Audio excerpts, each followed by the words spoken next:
Sir Kejriwal कहते हैं 1 तारीख को सैलरी आ जाती है, लेकिन 5 महीने से डॉक्टरों को वहाँ काम करने वाले मोहल्ला क्लिनिक में सैलरी नहीं मिली है 5 महीने से। भाई हमें तो सूचना मिल रही है कि कई लोग नौकरी से निकाले जा रहे हैं। तो ये सारी व्यवस्थाओं को, चूंकि देखो जब तक 2025 में दिल्ली की सरकार बीजेपी के पास नहीं आती है, ये वो गड़बड़ियां कर रहे हैं। हम फिर भी उसमें जो बातें हो थोड़ा सा हमको लिख के दीजिए, हम आपकी लड़ाई लड़ने को तैयार हैं। और ऐसी सरकार को हटा करके मोदी को सब कुछ देना चाहिए, ताकि गरीबों का जैसे कल्याण पूरे देश में हो रहा है दिल्ली में भी। सर सब आरोप लगाते हैं आप पे कि हमारे एक के नेताओं को सब जेल में डाल रहे हैं, मतलब जानबूझ के डाल रहे हैं, वो आरोप लगाते हैं सर। देखो हम पार्टी के रूप में आरोप लगा सकते हैं, जेल भेजने का काम तो कोर्ट का है। तो कोर्ट और बीजेपी में अंतर है। बिल्कुल। हमने चोर को देखा चोरी कर रहा, हमने कहा चोर चोर चोर, पुलिस ने पकड़ लिया। तो अगर हमने गलत व्यक्ति को चोर कह दिया तो कोर्ट हमको डांटेगी, कैसे तुमने सही को चोर कह दिया। अब कोर्ट करे नहीं तुमने चोर कहा था, ये महाचोर है, इसलिए वो जेल में बंद है, बेल भी नहीं मिल रही है। तो मैं जनता को बताना चाहता हूँ, आम आदमी पार्टी एक्सपोज हो चुकी है। वो आती है और ऐसे लोक लुभावन बातें करके और भाग जाती है। उसके बाद गली का स्थिति देख लीजिए, पानी का जल जमाव देख लीजिए। तब मैं कहता हूं मेरे भाई बहन, 2024 में तीसरी बार मोदी प्रधानमंत्री बने और बीजेपी को दे दो एक बार दिल्ली को पूरी तरह से। उसके बाद मनोज तिवारी बीजेपी के तरफ से आपको संकल्प देता है कि इस दिल्ली में किसी गली में रहने वाले व्यक्ति को न जल जमाव देखना पड़ेगा, न मच्छर जनित कोई रोग होंगे। जैसे कि अन्य धर्मों को जो है सैलरी दी जाती है, तो इस जो हिंदू धर्म गुरु हैं जो परिश्रम करते हैं, जो हमारे वेदों को संकलित रखते हैं, उसके लिए आप क्या कहना चाहेंगे? क्या उनकी व्यवस्था की जाएगी? उनको बस 2025 तक इंतजार करने दो। 2025 में सभी लोग मिल करके इन विधर्मियों को हटाते हैं और हम मंदिर के पुजारियों को भी वेतन देंगे। ये भारतीय जनता पार्टी ने एजेंडा में ये आज नवीन सागरा जिले को क्रेडिट जाता है।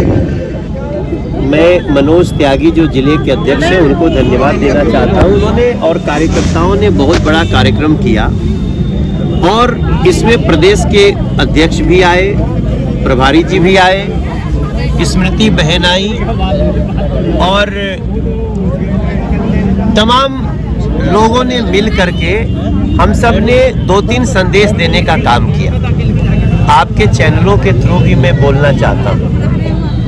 इस समारोह का उद्देश्य है कि मोदी की गारंटी की गाड़ी दिखे तो जनता के मेरे भाई बहन आप रोक लो। क्यों रोको? क्योंकि मोदी जी ने जितनी योजनाएं चलाई हैं, अटल पेंशन योजना, सुकन्या वृद्धि योजना, आयुष्मान योजना, प्रधानमंत्री आवास योजना, पीएम विश्वकर्मा योजना, ये सब योजनाएं ऐसी हैं जहां कई योजनाओं में सीधे आपको पैसा मिलता है। अब जैसे आपको एग्जाम्पल बताऊं, अगर कोई कारपेंटर है, कोई लोहे का औजार बनाता है, कोई सुनार है, कोई राजमिस्त्री है और कोई ठेला लगा रहा है, और अगर उनको अपने काम के लिए पैसा नहीं है तो मार्केट में पैसा कैसे मिलता है? 5%, 6%, 7%, 10% तक मिलता है। वो पैसा हम बिना इंटरेस्ट के दे रहे हैं। बहुत अच्छा। हम पहले 10,000 देते हैं पीएम स्वनिधि योजना में, फिर 10,000 से काम करके तुम आ जाओगे तो 20,000 ले जाओ, फिर वो भी दे करके जाओगे, उतना काम कर लो तो 50,000 ले जाओ। अब पीएम विश्वकर्मा योजना है, पहले लाख रुपया लो, फिर काम करके दे दो तो 2 लाख लो, फिर काम करके दे दो तो 5 लाख लो। अच्छा। अब मोदी जी की इन योजनाओं को अगर जनता नहीं समझेगी तो अरविंद केजरीवाल तो समझने नहीं देगा। ये तो हमेशा, अब देखो मैं यही पूछ रहा था ना कि भैया सोचो गरीब आदमी को 5 लाख रुपया फ्री इलाज, वो जाकर के मैक्स हॉस्पिटल में इलाज कराए। अगर उसको ऐसी परेशानी है तो वहाँ का भी इलाज का खर्चा मोदी जी उठा रहे हैं। नहीं, आपने अपने क्षेत्र में 14,000 करोड़ रुपए बताए थे जी, ऐसे किसी ने नहीं आज तक खर्च किए। अब देखिए वो तो हम जो कर चुके हैं वो, अब जैसे अभी यही आपको एक फ्लाईओवर बन रहा है यहाँ पे आपके सामने। क्या होता है, जब हम जेल रोड से निकलते हैं तो बहुत सकरा रास्ता है, उस रास्ते को हम उतना ही चौड़ा करने जा रहे हैं जितना जेल रोड है। ये आगे आपका सेवाधाम रोड है जी। अब हम धीरे धीरे, जैसे देखिए अब ये मेट्रो, पहले मेट्रो लाए शिव विहार तक, अब यहाँ से मेट्रो ला रहे करीब 4,500 करोड़ की लागत से आपको एयरपोर्ट पहुंचा देंगे यहीं से।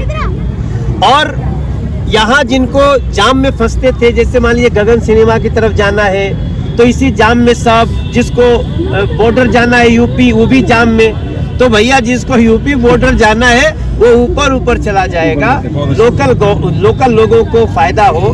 ये सब काम हम बहुत, देखो हम तो एक कलाकार भी हैं लेकिन फिर भी हम दिमाग लगा रहे हैं कि यहाँ फ्लाईओवर कैसे बनेगा, यूपी वाले ऊपर से चले जाए, या फिर मान लीजिए जिनको यूपी ही जाना अपने लोगों को लास्ट में, वो भी इस पे चढ़ के जा सकता है।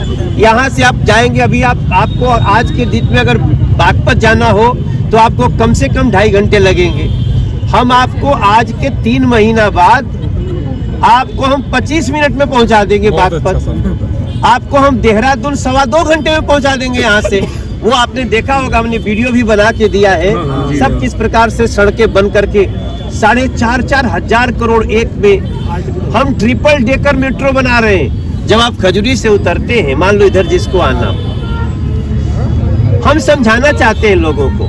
हम जब आए थे तो सिग्नेचर ब्रिज नहीं था ना? नहीं था। हमने सिग्नेचर ब्रिज का उपाय किया, बनाया। आज उस पे आप जाते हैं तो आपको अच्छा लगता है कि नहीं लगता? बिल्कुल। अब जब खजूरी से आप उतरेंगे, आपको गोकुलपुर आना है, आपको इधर भोपरा जाना है, दिलशाद गार्डन जाना है, गाजियाबाद जाना, 2000 तो आपको अब हम जाम में भजनपुरा के नहीं फंसने देंगे। खजूरी से नीचे जैसे ही उतरे तुरंत ऊपर चढ़ने वाला ऊपर चला जाएगा, सड़क के ऊपर सड़क, उसके ऊपर मेट्रो। तो ये सारी चीजें तब होती है जब अपने पास मोदी जैसी गारंटी हो। सर हम पैसा मांगते हैं। अब केजरीवाल को शराब बेचने से फुर्सत नहीं। आप देखो स्कूल के सामने भी शराब की दुकान खोलवाया। तो अरविंद केजरीवाल जी को तो हम 50 बार बोले होंगे कि भाई कभी हमारे साथ आप भी गली में आइए। हम मिलन गार्डन गए, हम यहाँ सेवाधाम रोड पे जा रहे हैं, हम जेल रोड पे घूम रहे हैं, और उनके विधायक और उनके सरकार जिसकी है दिल्ली में, जैसे वो आरोप लगा